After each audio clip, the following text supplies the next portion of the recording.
The ambition and scale of the project is striking, and we are delighted to be working with Masterise Homes on this unique residential project, which brings together their progressive vision and our extensive experience in large-scale master plans to create a distinct global city.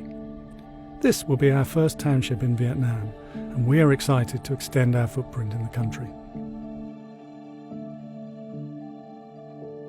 I think it was the vibrancy of the city. When you go into the city and you start to understand the culture of the place, we spent a lot of time just experiencing downtown Ho Chi Minh City, seeing how people lived and looking very closely at the architecture of the city. And I think that really influenced the thinking for us. What we wanted to do with the master plan was really learn from the traditions and the history and start to interpret that into a contemporary way.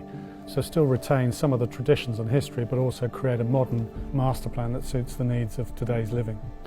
The density of the traditional architecture is really interesting. The way that the shop houses, the narrow shop houses, are very densely closely packed together. But even so, they provide a sort of interesting differences. So you look at them and they're all very different in their detail and their materiality. And I think we wanted to learn from that and try and take some of those ideas and recreate them in the way in which we created the density for each of the different neighbourhoods for the master plan.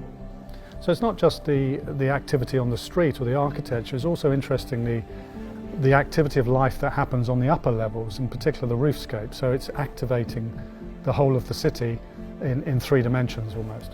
If you look at the way people live in Vietnam, there's an awful lot of interaction at the street level. So the people in the evenings in particular will go out and they will socialise, and you go into the city at night time, it's a very different experience from the daytime experience.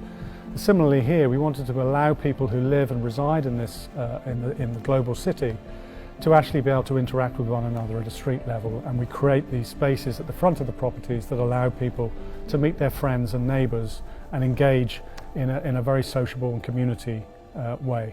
When we think about designing not only master plans but also individual buildings, we very much try to look back at history and try and understand the past and be heavily influenced by that. So we wanted to create something that's modern, contemporary, that is suitable for the way in which people live, but very much forward thinking about creating a design for a global city.